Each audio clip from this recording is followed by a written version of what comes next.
समस्या से उभरना अगर चाहे इंसान, स्वयं के संग सर्व का वो दिल से करे सम्मान।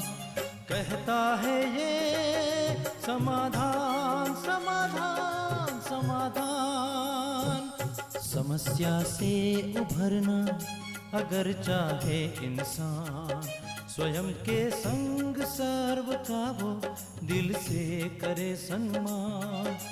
कहता है ये समाधान समाधान समाधान समाधान समाधान समाधान।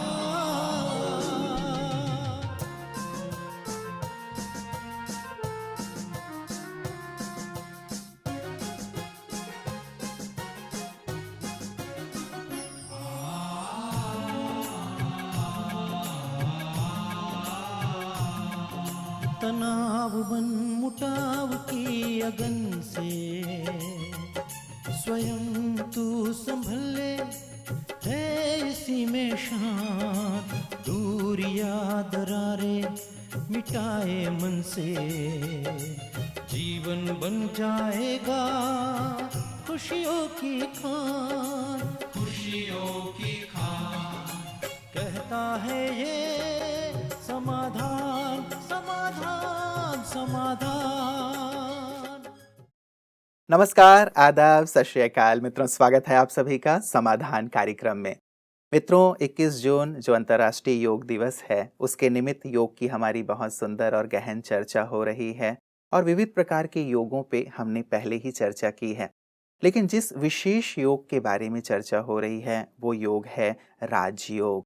और जैसे कि इसके नाम से ही स्पष्ट है कि ये योग, राजयोग, सर्व योगों का राजा है। ये ऐसा योग है जिसमें सारे ही योग समाहित हैं।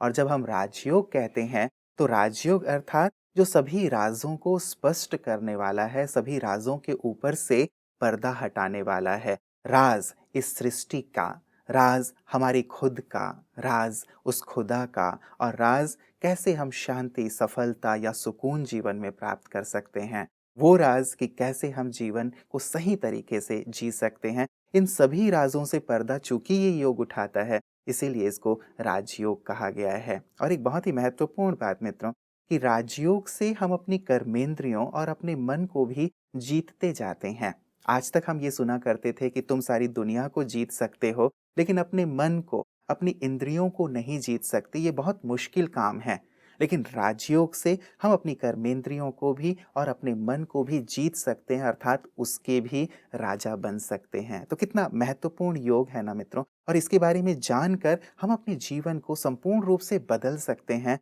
उस बुलंदी तक पहुंच सकते हैं, वो सारी चीजें प्राप्त कर सकते हैं जो हम प्राप्त करना चाहते हैं। तो इस चर्चा को आगे बढ़ाते हैं भ्राता जी के साथ। अभिनंदन करते हैं उनका आज की इस कड़ी में। भ्राता जी, बहुत बहुत स्वागत है आपका। Thank you. भ्राता जी, राजयोग की चर्चा इससे पहले हम करें, राजयोग की आधार या विधियों पे चर्चा करें, उससे पहले मैं चाहूँगा कि थोड़ी सी इसकी जो प्राप्तियां हैं, क्योंकि प्राप्तियां बड़ी इंपॉर्टेंट होती हैं। लोग जब जानते हैं कि ये चीज़ें हमें मिलेंगी राजयोग से, तो स्वतः उस ओर बढ़ते हैं। क्या क्या इससे प्राप्तियां हैं? बिल्कुल, दवाइयाँ भी मनुष्य तभी रुचि से खाता है जी। जब उसे पता चलता है इस दवाई से ये फ़ायदे हो जाएँगे। फिर तो चाहे रात को भी 4 बजे खानी हो ना, जी। 12 बजे खानी हो, 2 बजे खानी हो, वो जगता है, जी। चाहे अलार्म लगाना पड़े, क्योंकि फ़ायदा है। देखिए, सबसे पहला फ़ायदा, इससे मन की शक्तियाँ बढ़ती हैं। दूसरा फ़ायदा, बौद्धिक विकास होता है। तीसरा, संस्कारों में सॉफ्टनेस आती है, मनो स्वीट होता है, वो बहुत व्यवहारिक बन जाता है। घर घर में जो झगड़े हैं ना आजकल, वो इससे ठीक हो जाते हैं, व्यसन छूट जाते हैं, मनुष्य की आयु बढ़ जाती है। लेकिन सबसे पहला फायदा जो बहुत इम्पोर्टेंट है, जिसको संसार में लोग जानते नहीं हैं और जिसको जानना परम आवश्यक है, कि जन्म जन्म के पाप कर्मों का संचय जो हमारे पास है, हमारे साथ है, वो इस योग अग्नि में जलकर नष्ट हो जाता है।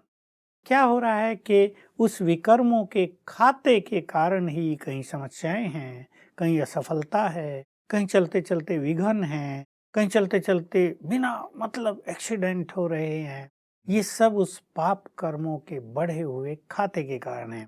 तो जब योग बल से, योग अग्नि से वो खाता चुक्त हो जाता है तो मनुष्य का जीवन एकदम स्वच्छ, आनंदकारी, सफलता से भरा हुआ, सुख शांति से संपन्न हो जाता है। तो ये बहुत सारे फायदे तो बिल्कुल प्रैक्टिकल लेवल पर हैं, लेकिन स्पिरिचुअली देखें तो इससे आत्मा पावन बन जाती है, ये संसार स्वर्ग बन जाता है, युग ही बदल जाता है और एक मनुष्य मुक्ति और जीवन मुक्ति का संपूर्ण रूप से अधिकारी भी हो जाता है।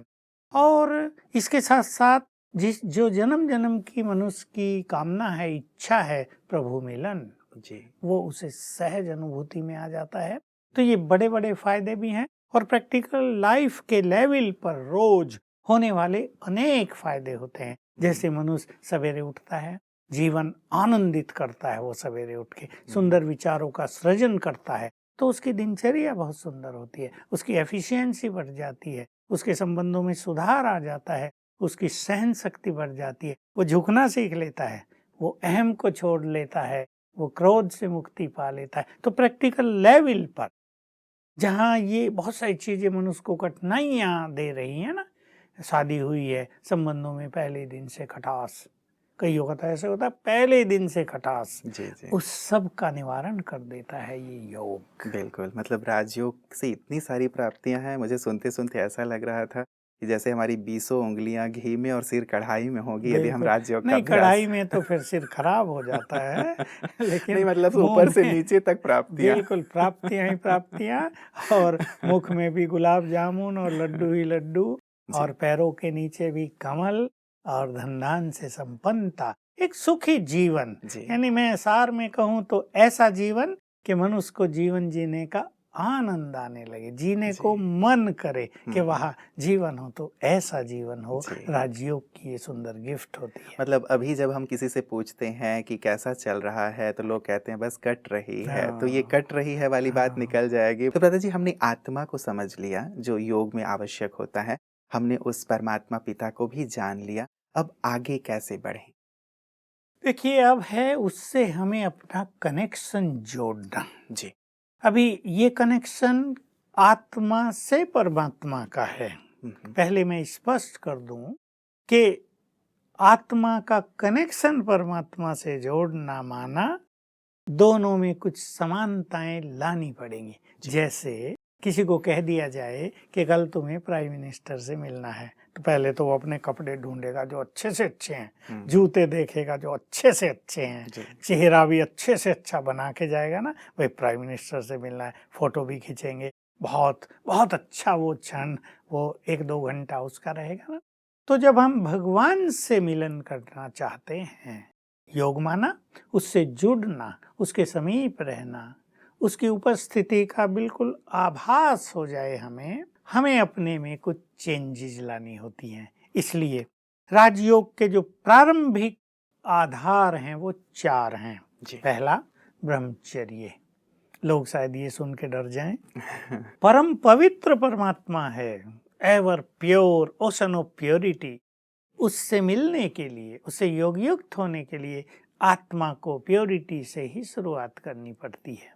देखिए, भक्ति में और योग में ये अंतर होता है कि भक्ति मनुष्य कैसे भी करता है, जी, वो जी। खाए पिए ब्रह्मचर्य पालन करे या ना करे, उसको जो कुछ भी हो, विशेष जैसा जब भी हो। पूजा रखते हैं, हाँ, नवरात्रि आदि है, तब हाँ। वो फिर ब्रह्मचर्य का पालन करते देखिए, हैं। वहां जी, से जी। ये प्रथा को हम समझ सकते हैं कि जब कुछ हमें विशेष चीज करनी तो ब्रह्मचर्य को अपनाना ही है। जी, जी। तो परमात्मा से मिलन का सुख लेना है तो पहली चीज ब्रह्मचर्य, हुँ, और ये सहज हो जाती है जब कोई व्यक्ति राजयोग के पथ पर आ जाता है। जब उसे पहले ही बता दिया जाता है तुम आत्मा हो और तुम पवित्र हो, तो प्योरिटी का मार्ग सरल हो जाता है। हुँ, हुँ।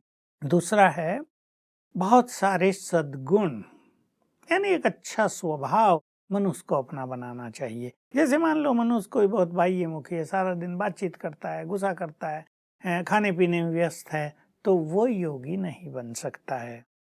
बहुत अच्छे गुण, सहनशील होना चाहिए, नम्र चित्त होना चाहिए, प्रेम भाव रखना चाहिए, और सबके साथ बहुत ही अच्छा व्यवहारिक होना चाहिए। हुँ, हुँ।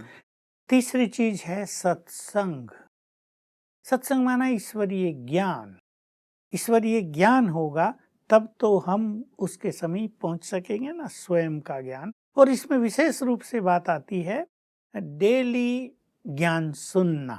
सत्संग को लोग अच्छी तरह जानते हैं, कथाओं में जाते हैं, गुरुओं के भाषणों में जाते हैं, भाई हम सत्संग करने जा रहे हैं। मतलब सत्य जो परमात्मा है उसका संग करने के लिए उसके ज्ञान का रोज श्रवण करना, उस पर मनन चिंतन करना, ये धारणाएं बहुत आवश्यक हैं। और ऐसे ही खान पान की शुद्धि, विशेष रूप से 4 चीजें। अब कोई नॉन वेज खाता रहे और सोचे योगी बन जाए तो उसकी बदबू तो भगवान से दूर कर देगी ना। प्रभु जी कहेंगे नीचे रहो, मेरे पास ना आना तुम कभी भी। बहुत सात्विक आहार, परमात्मा की याद में बना हुआ आहार, ये 4 प्राथमिक चीजें हैं। बाकी और चीजें जब हम योग अभ्यास के मार्ग पे आगे चलते हैं तो जीवन में आती जाती है। ये बहुत महत्वपूर्ण है भ्राता जी कि ये चारों आधार। लेकिन क्या हम योग करें उसके बाद ये सारी चीजें हमारे जीवन में आएंगी, या पहले हमें इन चीजों को अपने जीवन में लाना पड़ेगा, उसके बाद हमारा योग हो पाएगा परमात्मा पहले से? हमें इनको शुरुआत तो करनी ही पड़ेगी।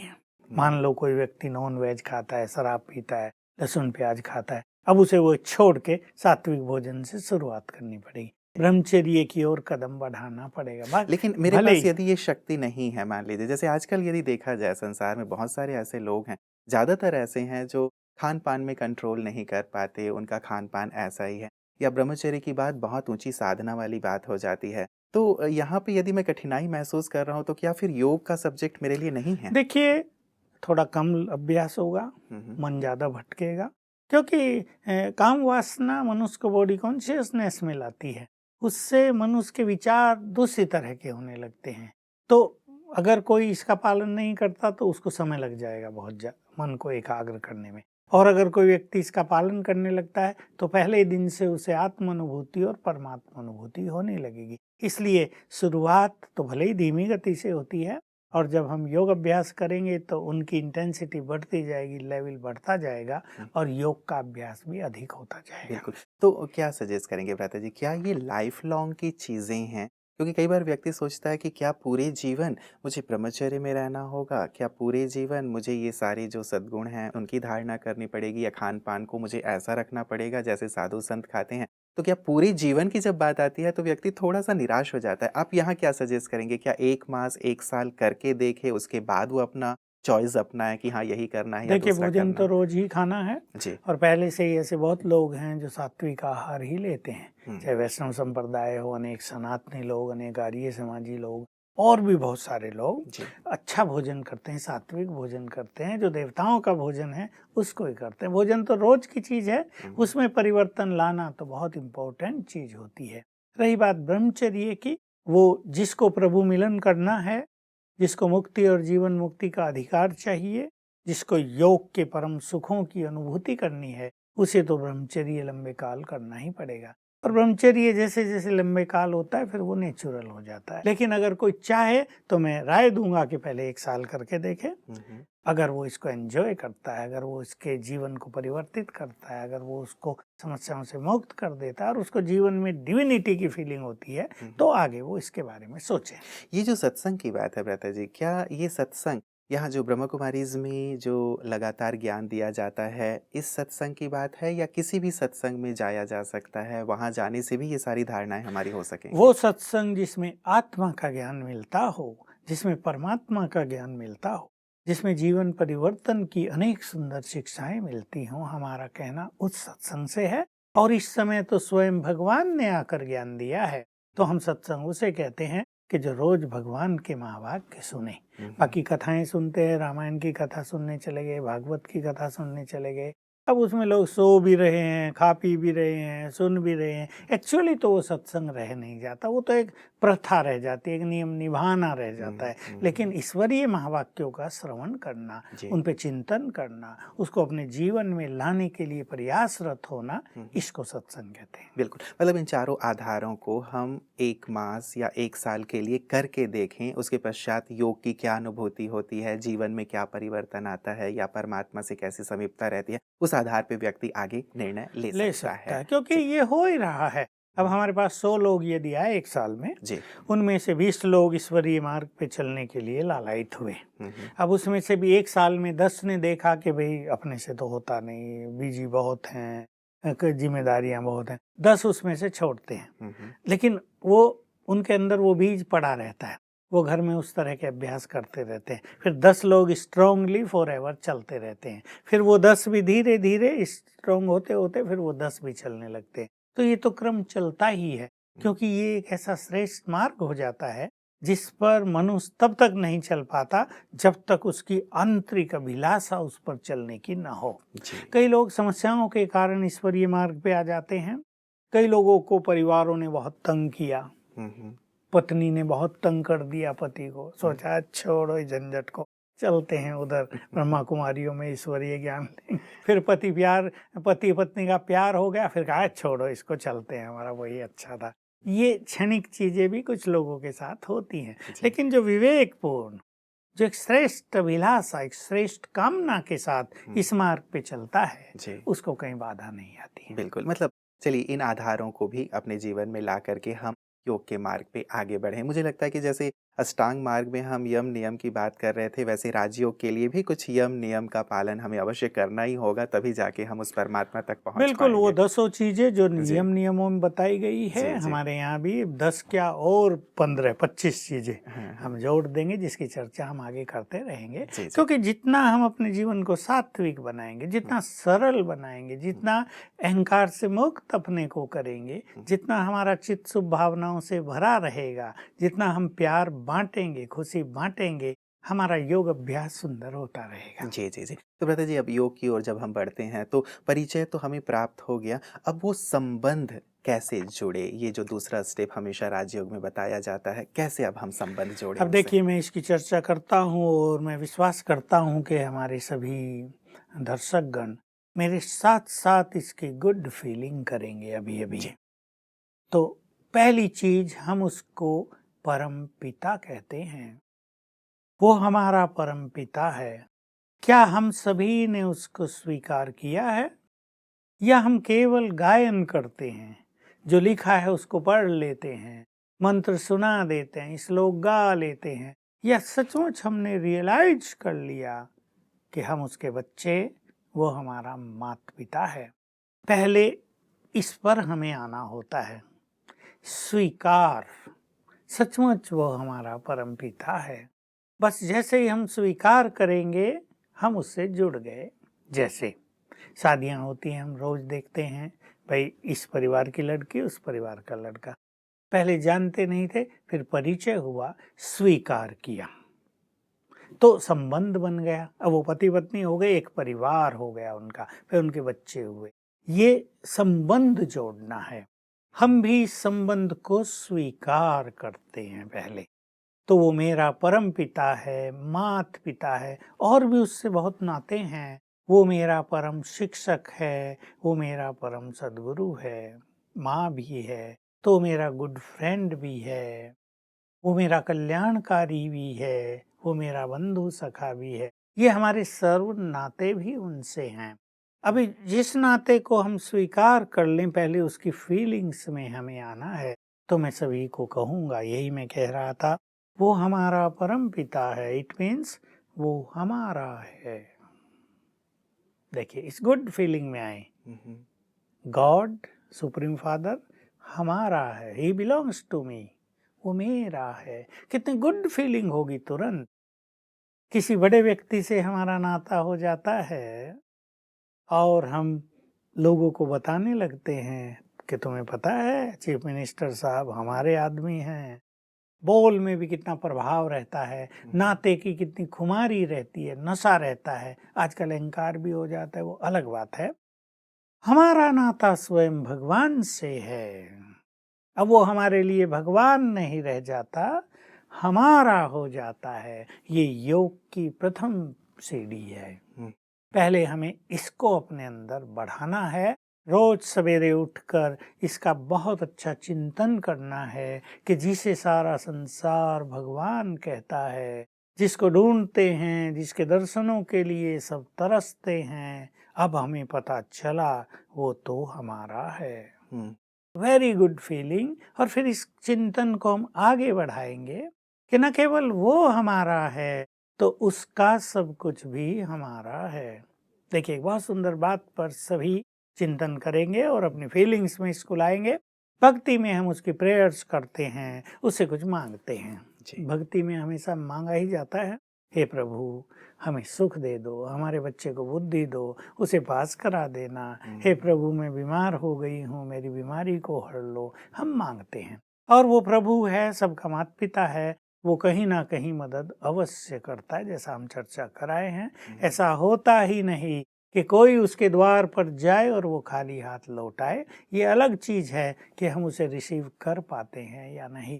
अब योग में वो हो गया हमारा पिता, जो कुछ उसका है वो हमारा है। तो यहाँ हो गई अधिकार की फीलिंग। तो भक्ति में हम मांगने वाले थे और राजयोग के पथ पर आने से हम बन जाते हैं अधिकारी। मतलब ये ये बहुत बड़ी संबंध, चीज जो है। संबंध है वहाँ अधिकार की बात आ ही जाती है। और यदि हमने परिचय प्राप्त किया, जैसे आप कह रहे थे, तो ये सारे संबंध रहते हैं जी। जैसे कल भी शायद मैं कह रहा था, हम गाते आए हैं त्वमेव माताश्च पिता त्वमेव। तो ये सारे ही संबंध क्या परमात्मा से योग के माध्यम से हम जोड़ सकते हैं, अनुभव कर सकते हैं? और यही वास्तव में क्या योग है? बिल्कुल सत्य कहा आपने। ये सारे संबंध भगवान से जोड़ना, ये योग की बहुत सुंदर स्थिति है। अधिकार की फीलिंग करना, मैं उस बात को और आगे ले लूं, जो थोड़ा अभ्यास करने के बाद किसी मनुष्य को गुड फीलिंग में आती है, जी। एक डीप रियलाइजेशन में आती है कि जब भगवान हमारा पिता है। जैसे बच्चों का अपने माता पिता पे अधिकार भी तो होता है, बच्चों माता पिता का बच्चों पे होता है और बच्चों का माता पिता पे होता है, बल्कि बच्चे ज्यादा अधिकार रखते हैं आजकल। जी जी। तो हमारा भी उस परम पिता पर अधिकार रहता है। हम ऐसे ही रहेंगे जैसे वो हमारे परिवार का हेड है। और जैसे बच्चों को कुछ चाहता है तो पहुंच जाते हैं ना, भाई माँ नहीं दे रही तो दादी के पास, हाँ दादी मुझे तो ये चाहिए ही। तो हम भी भगवान पर ऐसा अधिकार फील करने लगते हैं और ये बहुत ही सुंदर चीज होती है। इस अधिकार से हम उसकी मदद ले सकते हैं, इस अधिकार से हम उसका आह्वान कर सकते हैं। और उसने वायदा कर लिया है, जब भी तुम मुझे बहुत प्यार से बुलाओगे मैं आऊंगा ही। जी। मैं बंधा हुआ हूँ, बच्चे बुलाएं और मैं ना आऊं ये हो ही नहीं सकता। तो ये एक बहुत गुड फीलिंग हो जाएगी। तो योग अभ्यास में हम उसका आह्वान कर लिया करें और उसकी उपस्थिति को फील किया करें।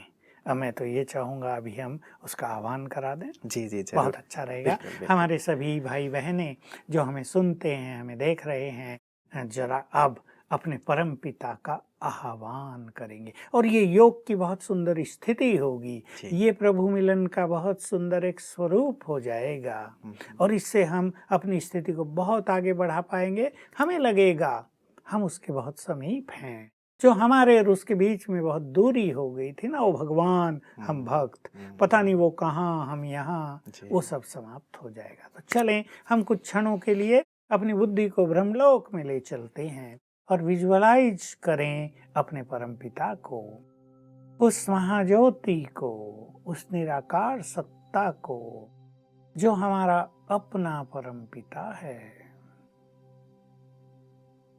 उसकी शक्तियों की अनंत किरणें, उनकी प्योरिटी की अनंत किरणें चारों ओर फैल रही हैं। उनकी शांति के वाइब्रेशन संपूर्ण शांति धाम में फैल रहे हैं। अब बहुत प्यार से हम उन्हें निमंत्रण दें। हे प्राणेश्वर, हे मेरे परम पिता, हे प्यार के सागर, हे सर्वशक्तिवान, हम आपके प्यारे बच्चे, हम आपकी प्यारी संतान आपका आह्वान कर रहे हैं। प्लीज अपना धाम छोड़कर हमारे पास आ जाओ। हम आपसे मिलन की नैन बिछाए राह देख रहे हैं। आओ। हमारा ये प्यार भरा निमंत्रण सुनकर सर्वशक्तिवान अपनी तेजस्वी किरणें चारों ओर फैलाते हुए नीचे उतरने लगे। सभी विजुअलाइज करें, ज्ञान सूर्य स्वयं नीचे आ रहे हैं। आगे सूक्ष्म लोक में ब्रह्मा बाबा के सूक्ष्म शरीर में प्रवेश कर लिया। अब ये दोनों हो गए बाप दादा, शिव बाबा ब्रह्मा बाबा के तन में। अब दोनों नीचे आ रहे हैं। एक दिव्य फरिश्ता अपना तेज चारों ओर फैलाते हुए आकाश मार्ग से नीचे की ओर उतर रहे हैं। हम विजुअलाइज करें, देखें, आ गए हमारे सम्मुख। देखें अपने सम्मुख, बहुत प्यार से हमें निहार रहे हैं, दृष्टि दे रहे हैं और उन्होंने अपना वरदानी हाथ हमारे सिर पर रख दिया है। ये सुंदर मिलन हमारा हमारे परम पिता से, आत्मा और परमात्मा का मधुर मिलन। कुछ क्षण इस फीलिंग में रहें, बाबा से बातें करें, उनकी दृष्टि लें, उनके हाथ से सुखद वाइब्रेशंस हम में समाने लगे, उसको रियलाइज करें। और इस तरह दृष्टि देते हुए बाबा लोप हो गए। यह है बाबा का आह्वान। और फिर इसको अगर हम करते चलेंगे तो ऐसी प्रतीति होगी, हम बस कहेंगे बाबा आओ और वो उपस्थित। जी जी, बड़ी ही सुंदर और सुखद अनुभूति थी भ्राता जी। यद्यपि कुछ चीज़ें मेरी समझ में नहीं आई, लेकिन आप जब बोल रहे थे तो बड़ा अच्छा लग रहा था, मन को अभ्यास शांति करने मिल रही से, थी। ज्ञान और अधिक स्पष्ट लेने से जी जी, सभी बातें क्लियर हो जाती हैं। बिल्कुल बिल्कुल, वही मुझे लग रहा था। जो चीज़ें मुझे आज थोड़ी सी समझ में नहीं आई, मैं ज़रूर चाहूँगा कि कल उस पे मैं आपसे स्पष्टीकरण लूँ। लेकिन हाँ, ये तो बहुत अच्छा लगा कि हाँ, परमात्मा की उपस्थिति, ऐसा लगा कि वो आ गए हैं और वो जो शांति है, जो शक्ति है, वो प्रदान कर रहे हैं, उनका वरदान मिल रहा है। ऐसी बहुत ही सुखद अनुभूति हुई। इस सुंदर अनुभूति के लिए भ्राता जी, मेरी ओर से भी, हमारे सभी दर्शकों की ओर से भी आपका बहुत बहुत धन्यवाद और शुक्रिया। मित्रों, बड़ी ही सुखद सी अनुभूति तो थी, लेकिन थोड़ी-थोड़ी चीज़ें कुछ समझ में नहीं आई मुझे, तो शायद आपको भी समझ में नहीं आई होंगी कि वो शब्द कि कैसे परमात्मा आ रहे हैं, वो विज़न थोड़ा-सा क्लियर नहीं हो पाया, लेकिन लग रहा था, ऐसी फीलिंग हो रही थी, आपको भी हुई होगी कि सचमुच उनकी शक्ति हमें मिल रही है, वरदान मिल रहा है। और लगा कि जैसे कहते हैं ना, करत-करत अभ्यास के, तो हमें भी लगातार इसका अभ्यास करना होगा। शायद चिंतन से अभी हमने शुरू किया है, वो विज़न बनने में थोड़ा-सा वक़्त हमें ज़रूर लग सकता है। लेकिन जो एक सुंदर-सा भेद समझ में आया ना, कि भक्ति में केवल हम गाया करते थे, लेकिन राजयोग में अब वो संबंध हम जोड़ सकते हैं। जो हम सर्व संबंध परमात्मा से कहा करते थे कि आप ही हमारे संसार हो, अब योग से उन संबंधों की अनुभूति की जा सकती है। अब तक की याद शायद हमारी ये थी कि हम कई बार स्वार्थ से याद करते थे कि भगवान, मुझे एग्ज़ाम में मार्क्स मिल जाएँ, या मेरा बच्चा हो जाए, या हम सब स्वस्थ रहें, या फलानी नौकरी मिल जाए। स्वार्थ वाली याद थी शायद हमारी। या कई बार हम दुखी हो जाया करते थे बहुत, तब हम परमात्मा को याद किया करते थे। या कई बार हमारी याद केवल नियम प्रमाण हुआ करती थी कि चलो जैसे सभी लोग कर रहे हैं वैसा हम करें। लेकिन राजयोग इन सब से ऊपर है, और इसके माध्यम से हम उस निस्वार्थ प्यार को परमात्मा से अनुभव कर पाएँगे, ऐसा मुझे लग रहा है। और वो सारी प्राप्तियाँ जो भ्राता जी इस कड़ी की शुरुआत में सुना रहे थे कि राजयोग हमें क्या-क्या प्रदान करेगा, विचार ज़रूर कीजिएगा। तो जब इतनी सारी प्राप्तियाँ हमारे सामने हैं, जब व्यक्ति प्राप्तियों को देखता है, तो स्वतः ही उस ओर बढ़ना शुरू करता है, और परमात्मा जहाँ हैं, वहाँ तो प्राप्तियाँ ही प्राप्तियाँ हैं मित्रों। तो ज़रूर गहराई से हम इस पे चिंतन करेंगे, अभ्यास करते रहेंगे। आज भी भ्राता जी ने जो अभ्यास कराया, वो अभ्यास हम करेंगे। बने रहिएगा समाधान कार्यक्रम में, क्योंकि चिंतन के आगे इस विज़न को, इस फीलिंग को और कैसे गहन करें, उस पे हम कल चर्चा करेंगे। अपना ख्याल रखिएगा। राजयोग की इस चर्चा को सुंदर जारी रखेंगे आपके साथ। नमस्कार। योग के